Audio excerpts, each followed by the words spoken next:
അസ്സലാമു അലൈക്കും വറഹ്മത്തുള്ളാഹി വബറകാതുഹു. ബിസ്മില്ലാഹി വൽഹംദുലില്ലാഹി മാഷാ അല്ലാഹ് ലാ ഖുവത ഇല്ലാ ബില്ലാഹ്. അല്ലാഹുമ്മ സ്വല്ലി അലാ സയ്യിദിനാ മുഹമ്മദിൻ വഅലാ ആലി സയ്യിദിനാ വമൗലാനാ മുഹമ്മദ്. അൽഹംദുലില്ലാഹ്. അല്ലാഹു സുബ്ഹാനഹു വ തആല ഇരുലോക ആഫിയത്തും സലാമത്തും ബറക്കത്തും നമുക്കെല്ലാം, പ്രത്യേകിച്ച് അൻവാർ ഹഫീസിൻ്റെ കുടുംബം അല്ലാഹു പ്രദാനം ചെയ്യട്ടെ.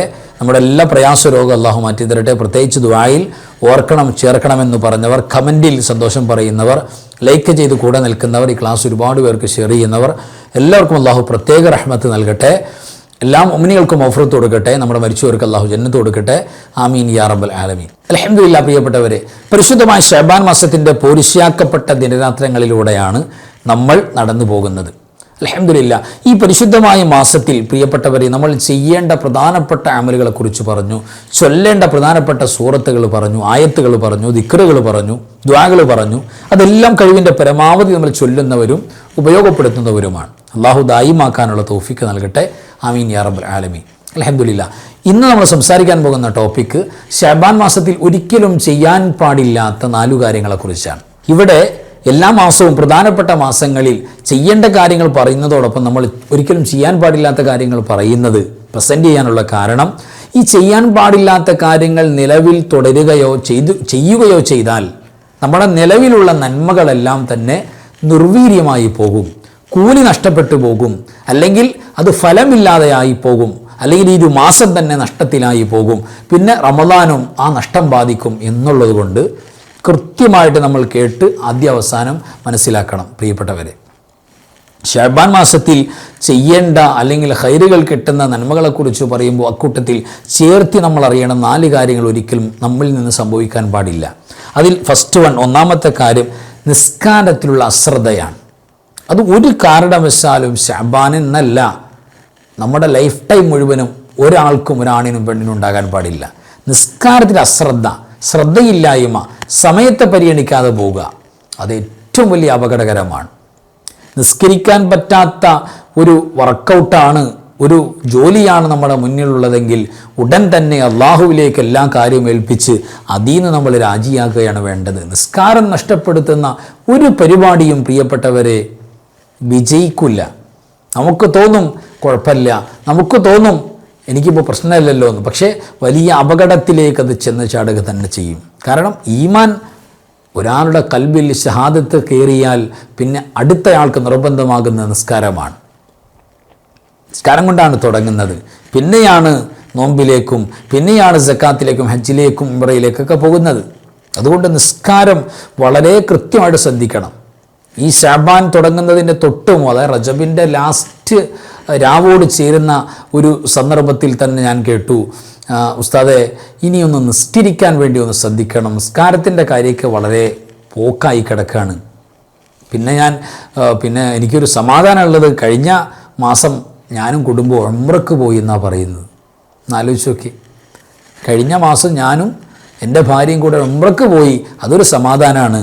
എൻ്റെ പ്രിയപ്പെട്ടവരെ, ഉംറ കബൂലാകണമെങ്കിൽ, നമ്മൾ ഹജ്ജ് സ്വീകരിക്കണമെങ്കിൽ, നമ്മളുടെ സക്കാത്ത് പരിഗണിക്കണമെങ്കിൽ നിസ്കാരം കൂടെയുള്ളതിനോട് കൂടെ ഈ അമലുകൾക്ക് മുഴുവൻ പരിഗണനയുള്ളൂ. അല്ലെങ്കിൽ എല്ലാം തള്ളപ്പെടും, മർദൂദായി പോകും.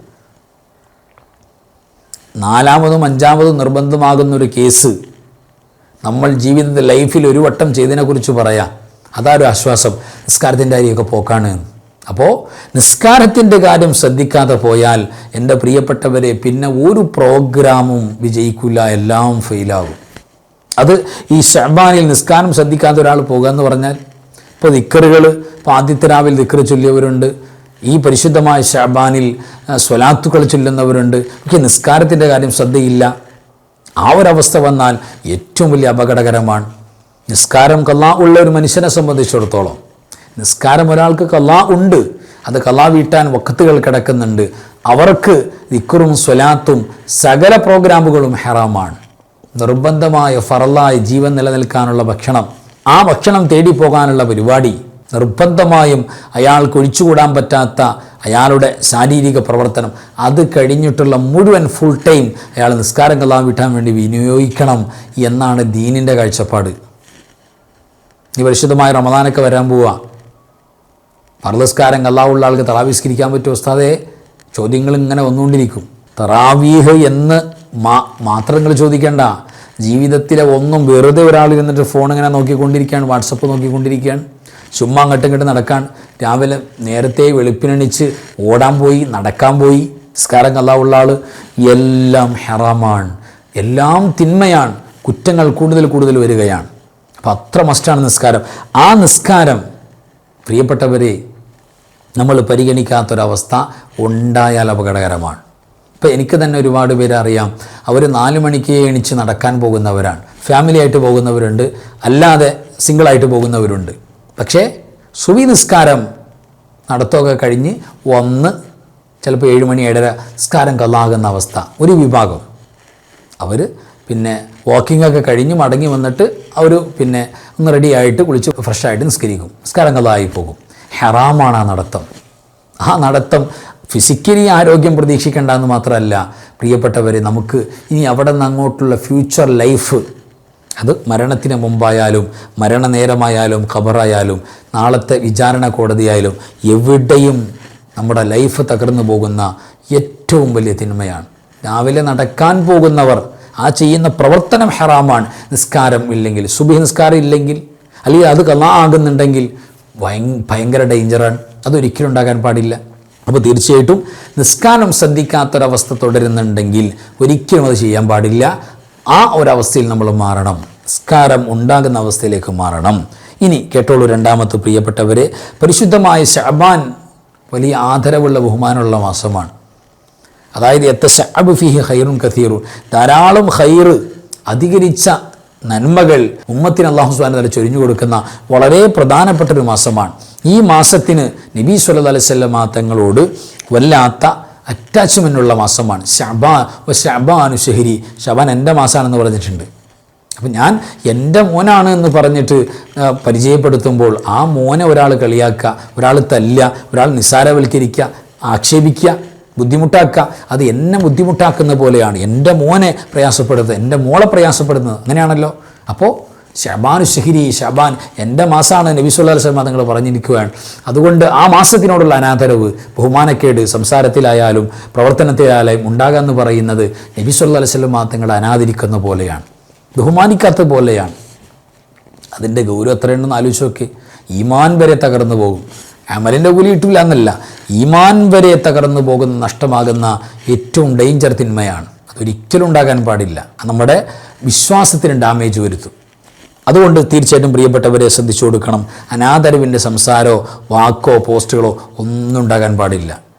അത് നമ്മുടെ ഭാഗത്ത് ഉണ്ടാകില്ല എന്ന് മാത്രമല്ല, ഉണ്ടാകാൻ പാടില്ല എന്ന് മാത്രമല്ല, മറ്റൊരു ഭാഗത്ത് ഉണ്ടായാൽ അതിനെ സപ്പോർട്ട് ചെയ്യാൻ പാടില്ല. അപ്പോൾ റജബ് മാസവുമായി ബന്ധപ്പെട്ട് റജബ് 27 പകൽ വിശ്വാസികളെ സംബന്ധിച്ചിടത്തോളം, ഈമാനുള്ളവരെ സംബന്ധിച്ചിടത്തോളം, അവരുടെ ഉസ്താദുമാർ കാരണവന്മാരായി കാലങ്ങളായി ചെയ്തു പോരുന്ന ഒരു മനോഹരമായ സുന്നത്തായ പൈതൃകം, ദീനുൽ ഇസ്ലാമിൻ്റെ നബി സല്ലല്ലാഹു അലൈഹി വസല്ലം തങ്ങൾ പഠിപ്പിച്ചു തന്ന മനോഹരമായ ഹദീസിൻ്റെ വെളിച്ചത്തിൽ ഈ ഉമ്മത്ത് അതിൻ്റെ ഫുഖഹാക്കൾ കിതാബുകൾ സുന്നത്താണ് മുസ്തഹബാണ് രേഖപ്പെടുത്തിയ പരിശുദ്ധമായ മിഅ്റാജ് നോമ്പ്, ആ നോമ്പിനെതിരെ, അല്ലെങ്കിൽ ആ നോമ്പ് അനാചാരമാണ്, ആ നോമ്പ് അപകടകരമാണ് എന്ന് ഈ നോമ്പെടുത്തിരിക്കുന്ന പാവപ്പെട്ട ഉമ്മത്തിനെ വസ്വാസാക്കാൻ വേണ്ടി എത്ര ക്ലിപ്പിങ്ങാണ് വന്നത്. ആ ക്ലിപ്പിങ് നമ്മൾ തന്നെ ഷെയർ ചെയ്യുകയാണ്. ഒരുപക്ഷെ അതിൽ ഒരു ഇച്ചിരി ശരിയാണോ പടച്ചോനെ എടുക്കുന്ന നോമ്പ് ശരിയല്ലേ, അങ്ങനെ സംശയം വിചാരിച്ചിട്ടും ഷെയർ ചെയ്തവരുണ്ട്. അല്ല, ഇത് നമുക്കറിയാം, എങ്കിലും ഇത് പ്രശ്നക്കാരാണ്, വഹാബികളാണ്, എങ്കിലും 4 ആൾ അറിഞ്ഞോട്ടെ ഇങ്ങനെ സംഭവം ഇവർ പറയുന്നുണ്ട്, അങ്ങനെ ഷെയർ ചെയ്തവരുണ്ട്. അത് ഷെയർ ചെയ്തിട്ട് കണ്ട ആളുകൾക്ക് ബേജാറുള്ളവർ പലരുണ്ടായിട്ടുണ്ട്, വസ്വാസം ഉണ്ടായിട്ടുണ്ട്.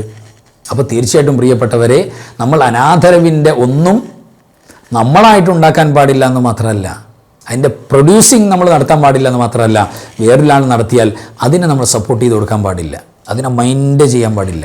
അനാദരവുണ്ടാകുന്ന ഒന്നുണ്ടാകാൻ പാടില്ല, ശ്രദ്ധിക്കണം. മൂന്നാമത്തത് തുർഫഉൽ അമാൽ, അമലുകൾ ഉയർത്തപ്പെടുന്ന പരിശുദ്ധമായ മാസമാണ് ശഅബാൻ, ഒരു കൊല്ലത്തെ മുഴുവൻ അമലിൻ്റെ സ്റ്റേറ്റ്മെൻറ്റും. അതുകൊണ്ടൊരു കാരണവശാലും പ്രിയപ്പെട്ടവരെ, പിണക്കങ്ങൾ ഈ മാസത്തിൽ പ്രത്യേകിച്ച് നമ്മൾ ശ്രദ്ധിക്കേണ്ട ഒരു കേസാണ്. ഒരു മാസത്തിലും പറ്റില്ല, ഒരു മാസത്തിലും ദുനിയവിയായ ഏതു കാര്യത്തിൻ്റെ പേരിലും പിണക്കം, അത് 3 ദിവസത്തിൽ കൂടുതലാകുക, അതിനിടയിൽ മരണം സംഭവിക്കുക, നരകം സുനിശ്ചിതമാണ്. അമലുകൾ കബൂലാകൂല എന്ന് മാത്രമല്ല, ഒറ്റ കാരണം കൊണ്ട് നരകത്തിൽ പോകേണ്ടി വരും. അതുകൊണ്ട് കുടുംബം, ഫാമിലി, പിന്നെ നമ്മുടെ അയൽവക്കം, നമ്മുടെ നാട്ടുകാർ, നമ്മുടെ പരിചയക്കാർ, നമ്മുടെ കൂട്ടുകാർ, ഫ്രണ്ട്സ്, പരസ്പരം ബന്ധങ്ങൾ, അനുവദനീയമായ ഹലാലായ കൂട്ടുബന്ധങ്ങളെല്ലാം ഇതിൽ ബന്ധവിച്ഛേദനമുണ്ടെങ്കിൽ തീർച്ചയായും മാതാപിതാക്കൾ മാത്രമല്ല, മക്കളും കുടുംബവും മാത്രമല്ല, ഭാര്യയും ഭർത്താവും മാത്രമല്ല, അതൊക്കെ ഓരോ കൂടും. അല്ലാതെ നമ്മുടെ അയൽവക്കമായിട്ട് അല്ലെങ്കിൽ നമ്മുടെ പരിചയക്കാർ, മഹല്ലുകാർ, ഇവരുമായിട്ടുള്ള പിണക്കങ്ങൾ നീണ്ടു നിൽക്കുകയാണ്. ഈ മാസത്തിലും അങ്ങനെയാണെങ്കിൽ ഒരു കൊല്ലത്തെ മുഴുവൻ അമലുകളും മർദൂദാവും. അതെനിക്ക് കാണണ്ട എന്ന് അല്ലാഹു പറയും. അതിൻ്റെ ഒരു മാസമാണ് ശഅബാൻ. അമലുകൾ ഉയർത്തപ്പെടും. അത് പരിശുദ്ധമായ റമദാനിലല്ല, റജബിലല്ല, ശഅബാനിലാണ്. അപ്പോൾ അമലുകൾ ഉയർത്തപ്പെടുന്ന മാസത്തിൽ പിണക്കങ്ങൾ ഒരിക്കലും ഉണ്ടാകാൻ ഈ ഒരു മാസത്തിൽ പ്രത്യേകിച്ച് എപ്പോഴും ഉണ്ടാകാൻ പാടില്ല, ഈ മാസത്തിൽ പ്രത്യേകിച്ച് ഉണ്ടാകാൻ പാടില്ല. നാലാമത്തെ ഒരു കാര്യം എന്ന് പറയുന്നത് സാധാരണ നോമ്പുകളുമായി ബന്ധപ്പെടാത്ത ഒരാളാണ്. നോമ്പുകളുമായി ബന്ധപ്പെടുന്നവർക്ക് പറഞ്ഞല്ലോ, ശഅബാനിൻ്റെ ആദ്യ തുടക്കത്തിൽ നോമ്പ് വളരെ പ്രധാനപ്പെട്ടതാണ്. ശഅബാൻ പ്രത്യേകിച്ച് അയ്യാമുൽ ബീദിൻ്റെ സുന്നത്ത് നോമ്പുകൾ 13, 14, 15. അതിൽ 15 എന്ന് പറയുന്ന അയ്യാമുൽ ബീദ് മാത്രമല്ല, ഏത് നോമ്പും ബറാഅത്തിൻ്റെ സുന്നത്ത് നോമ്പ് രണ്ടും കയറി വരുന്നുണ്ട്. അങ്ങനെ ഒരുപാട് പൊരിശാക്കപ്പെട്ട നോമ്പുകൾ കിടക്കുന്നുണ്ട്. ശഅബാനിൻ്റെ തുടക്കത്തിൽ 3 നോമ്പ് പിടിച്ചു, അതിൻ്റെ മധ്യഭാഗത്ത് 3 പിടിച്ചു, ലാസ്റ്റ് 3 പിടിക്കുന്നവരുണ്ട്. ശഅബാനിൽ ഖളാ വീട്ടുന്നവരുണ്ട്, അവർക്കൊന്നും വിഷയമല്ല. തിങ്കൾ വ്യാഴം എല്ലാ മാസവും പിടിക്കുന്നവരുണ്ട്, ശഅബാനിലും പിടിക്കാൻ അവർക്ക് പ്രശ്നമല്ല. അല്ലാതെ ശഅബാൻ ഒരു പ്രത്യേകമാക്കപ്പെട്ട മാസമാണല്ലോ എന്ന് കരുതിയിട്ട് ഒരു സുന്നത്ത് നോമ്പെടുക്കാം എന്ന് കരുതി ഒരാൾ ശഅബാൻ 15-ന് ശേഷം, പകുതിക്ക് ശേഷം നോമ്പെടുക്കുക എന്ന് പറയുന്നത് പാടില്ല. ഹദീത്തിൽ നിരോധനം വന്നിട്ടുണ്ട് എന്ന് കാണാം. അപ്പോൾ ചുമ്മാ ഒരു മുത്തലക്കൻ സുന്നത്ത് നോമ്പെന്നുള്ള നിലക്ക് ശഅബാനിൻ്റെ മഹത്വം പ്രതീക്ഷിച്ചുകൊണ്ട് ഒരാൾ പിന്നെ 15-ന് ശേഷം നോമ്പ് പിടിക്കുക, അതൊരിക്കലും പറ്റില്ല, അത് പാടില്ലെന്ന് പറഞ്ഞിട്ടുണ്ട്. ഹദീത്തിൽ നിരോധനം വന്നിട്ടുണ്ട്. അല്ലാത്തവർക്ക് ഖളാ വീട്ടാനുള്ളവർക്ക് അത് ഇഷ്ടമാകാം, പിടിച്ചുകൊണ്ടിരിക്കുന്നവർക്ക് പറ്റും, തിങ്കൾ വ്യാഴമുള്ളവർക്ക് പറ്റും, അതൊക്കെ പറ്റും. അതല്ലാതെ ചുമ്മാ ഒരു നോമ്പ് പിടിച്ചളയാം എന്ന് വിചാരിക്കുന്നവർ ശഅബാൻ 15-ന് ശേഷം നോമ്പെടുക്കാൻ പാടില്ല. അത് ഒരിക്കലും ശഅബാനിൽ നമ്മൾ സംഭവിക്കാൻ പാടില്ലാത്തൊരു വിഷയമാണ്. ഇനി 4 കാര്യങ്ങൾ പ്രത്യേകിച്ച് നമ്മൾ നോട്ട് ചെയ്യണം. ഇനി ഓടിച്ച് ഞാൻ പറഞ്ഞു പോകാം. ഈ ശഅബാൻ മാസത്തിൽ അതിൻ്റെ കലണ്ടർ നമ്മൾ പരിശോധിക്കണം. ഒരിക്കലും പ്രിയപ്പെട്ടവരെ, ഈ ദിവസങ്ങളിൽ ഒരു പ്രധാനപ്പെട്ട ജോലി, അതേപോലെ തന്നെ പഠനം തുടങ്ങുക, ചികിത്സ തുടങ്ങുക, അതേപോലെ തന്നെ വീടിൻ്റെ പണി തുടങ്ങുക, കുറ്റിയടിക്കുക, അതേപോലെ നമ്മളൊരു വാഹനം ഡെലിവറി ചെയ്തെടുക്കുക, ഒരു ഷോപ്പ് തുടങ്ങുക, ഒരു കിണർ കുഴിക്കുക, ഈ നമ്മൾ സാധാരണ ഫത്തഹ് ഉദ്ദേശിച്ച് വിജയം ഉദ്ദേശിച്ച് ചെയ്യുന്ന മുഴുവൻ വർക്കൗട്ടുകളും ഈ ദിവസങ്ങളിൽ നിന്ന് ഒന്ന് മാറ്റുന്നത് നല്ലതാണ്. അല്ലെങ്കിൽ അത് ഫിക്സ് ചെയ്യുമ്പോൾ ഈ ദിവസങ്ങളല്ലാതിരിക്കൽ വളരെ മസ്റ്റാണ്. കഴിയുന്നിടത്തോളം ആ ദിവസങ്ങൾ ഏതാണ് നമുക്കൊന്ന് ഓടിച്ചു നോക്കാം. ഒന്നാമത്തത് പ്രിയപ്പെട്ടവരെ, പരിശുദ്ധമായ ശഅബാനിൻ്റെ, അതായത് ഈ ഒരു മാസക്കാലത്തിൻ്റെ 3-ാമത്തെ ദിവസം, അതായത് നാളെ നഹ്സിൻ്റെ ദിവസമായി ഉലമാ അടയാളപ്പെടുത്തിയ ദിവസമാണ് ശഅബാൻ 3. അതേപോലെ തന്നെ ശഅബാൻ 5, അതേപോലെ ശഅബാൻ 13, അതേപോലെ ശഅബാൻ 16. ഏറ്റവും കൂടുതൽ നമ്മൾ പിന്നെ റൗണ്ട് ചെയ്യേണ്ട ഒരു ഭാഗമാണ് ശഅബാൻ 16. അത് തദ്ഹബു ബിൽ അംവാൽ വ തഹ്തികുൽ അസ്താർ, നിങ്ങളുടെ ധനനഷ്ടം ഉണ്ടാകാൻ, കയ്യിൽ ക്യാഷ് പോകാൻ കാരണമാകുന്നൊരു ദിവസമാണ്. അതുകൊണ്ട് അന്ന് ഇടപാട് നടത്തുന്നവർ, അന്ന് സാമ്പത്തിക ക്രയവിക്രയം ചെയ്യുന്ന ആളുകൾ ഒന്ന് ശ്രദ്ധിക്കണം. പരമാവധി ആ ദിവസം ഒന്ന് മാറ്റിവെക്കുക, അല്ലെങ്കിൽ ശ്രദ്ധിച്ച് കൈകാര്യം ചെയ്യുക. ധനം നഷ്ടപ്പെട്ടു പോകാനുള്ള വലിയ സാധ്യതയാണ്. അന്ന് ഒരു പക്ഷേ ആ കച്ചവടം പൊളിഞ്ഞു പോകാനുള്ള കാരണമാകും. അന്നത്തെ ദിവസമുള്ള പ്രവർത്തനം വലിയ നഷ്ടത്തിലേക്ക് പോകും. അപ്പോൾ അത് പ്രത്യേകം ശ്രദ്ധിച്ചു കൊടുക്കുക. അന്നൊരു വാഹനം ഡെലിവറി ചെയ്തെടുക്കുന്നു, നമ്മൾ അത് പിന്നെ മൈൻഡ് ചെയ്യുന്നില്ല, എന്നാൽ അതിലൂടെ സമ്പത്ത് നമുക്ക് നഷ്ടപ്പെടാനൊക്കെ സാധ്യതയുണ്ടാവും. അപ്പോൾ ശഅബാൻ 16 തദ്ഹബു ബിൽ അംവാൽ വ തഹ്തികുൽ അസ്താർ, മാനഹാനി ഉണ്ടാകും. മാനസികമായി നമ്മൾ പിന്നെ ചോദ്യം ചെയ്യപ്പെടുന്ന അവസ്ഥയിൽ, അല്ലെങ്കിൽ തകർന്നു പോകുന്ന അവസ്ഥയിൽ പല പരീക്ഷണങ്ങളും ഉണ്ടാകാൻ സാധ്യതയുണ്ട്. അപ്പോൾ ആ ദിവസം നമ്മൾ എന്ത് ചെയ്യുക, ഒന്ന് നോട്ട് ചെയ്യുക. ശഅബാൻ 16-ാമത്തെ ദിവസം. അതേപോലെ തന്നെ ശഅബാൻ 24, അതേപോലെ ശഅബാൻ 26, അതേപോലെ തന്നെ ഈ മാസത്തിൽ ലാസ്റ്റ് ബുധനാഴ്ച, എല്ലാ അറബി മാസവും ലാസ്റ്റ് ബുധനാഴ്ച ഒന്ന് നോട്ട് ചെയ്യണം. ഇതൊക്കെ നഹ്സിൻ്റെ ദിവസങ്ങളാണ്.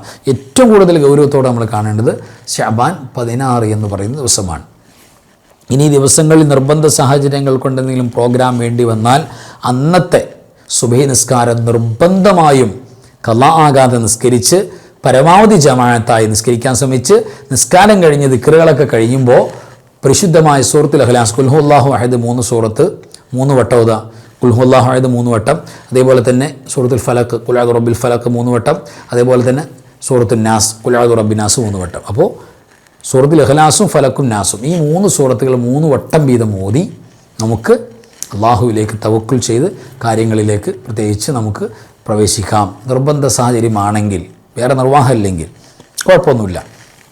പക്ഷേ ഒന്നുമില്ലാതെ അലസമായിട്ട് ഈ ഡേറ്റുകളെ പരിഗണിക്കാതെ അതൊന്നും പ്രശ്നമല്ല. അങ്ങനെ പോകുമ്പോൾ അതിൻ്റെ ബറക്കത്ത് കേട് കാണും എന്നുള്ളത് കൊണ്ട് ഉലമാവ് പറഞ്ഞു എന്നുള്ളത് കൊണ്ട് ഞാൻ എടുത്തു പറയാം. നമ്മുടെ വകയായിട്ടൊന്നുമില്ല, പ്രത്യേകിച്ച് ശ്രദ്ധിച്ചു കൊടുക്കുക. അല്ലാഹു സുബ്ഹാനഹു വ തആല ഒരിക്കലും ചെയ്യാൻ പാടില്ലാത്ത ശഅബാൻ്റെ 4 കാര്യങ്ങൾ പറഞ്ഞു. അത് ഒരിക്കലും ജീവിതത്തിൽ ഉണ്ടാകാതെ ശ്രദ്ധിക്കുന്നൊരവസ്ഥ അള്ളാഹു പ്രദാനം ചെയ്യട്ടെ. ഡേറ്റുകൾ പ്രത്യേകം നമ്മൾ പറഞ്ഞു. അള്ളാഹു സുബ്ഹാനഹു വ തആല നമ്മൾ പറയുന്നതും കേൾക്കുന്നതും മറ്റുള്ളവർക്ക് അറിയിച്ചു കൊടുക്കുന്നതുമെല്ലാം പുണ്യകർമ്മമായി അള്ളാഹു കബൂലാക്കട്ടെ. ലൈക്ക് ചെയ്യുന്ന ഓരോരുത്തരുടെയും കൈയടയാളം അല്ലെങ്കിൽ ഓരോരുത്തരുടെയും അടയാളത്തിന് അള്ളാഹു സ്വർഗത്തിൽ ഉന്നതമായ ദറജ പദവി അള്ളാഹു ഏറ്റിത്തരട്ടെ. റജബും ശഅബാനും ബറക്കത്തിലായി പരിശുദ്ധമാക്കപ്പെട്ട റമളാനിലേക്ക് സലാമത്തോടെ ആഫിയത്തോടെ ചേരാൻ അള്ളാഹു തൗഫീഖ് നൽകട്ടെ. ആമീൻ യാ റബ്ബൽ ആലമീൻ. വആഖിറു കലാമി അൽഹംദുലില്ലാഹ്. അസ്സലാമു അലൈക്കും വറഹ്മത്തുള്ളാഹി വബറകാതുഹു. ബിസ്മില്ലാഹി മാ ശാ അല്ലാഹ് ലാ ഖുവത ഇല്ലാ ബില്ലാഹ് മാ ശാ അല്ലാഹ് കുല്ലു നിഅമതിൻ മിനല്ലാഹ് മാ ശാ അല്ലാഹ് അൽ ഖൈറു കുല്ലുഹു ബിയദില്ലാഹ് മാ ശാ അല്ലാഹ് ലാ യസ്രിഫു സ്സൂഅ ഇല്ലല്ലാഹ്. ബിസ്മില്ലാഹി മാ ശാ അല്ലാഹ് ലാ ഖുവത ഇല്ലാ ബില്ലാഹ് മാ ശാ അല്ലാഹ് കുല്ലു നിഅമതിൻ മിനല്ലാഹ് മാ ശാ അല്ലാഹ് അൽ ഖൈറു കുല്ലുഹു ബിയദില്ലാഹ് മാ ശാ അല്ലാഹ് ലാ യസ്രിഫു സ്സൂഅ ഇല്ലല്ലാഹ്. ബിസ്മില്ലാഹി മാ ശാ അല്ലാഹ് ലാ ഖുവത ഇല്ലാ ബില്ലാഹ് മാ ശാ അല്ലാഹ് കുല്ലു നിഅമതിൻ മിനല്ലാഹ് മാ ശാ അല്ലാഹ് അൽ ഖൈറു കുല്ലുഹു ബിയദില്ലാഹ് മാ ശാ അല്ലാഹ് ലാ യസ്രിഫു സ്സൂഅ ഇല്ലല്ലാഹ്.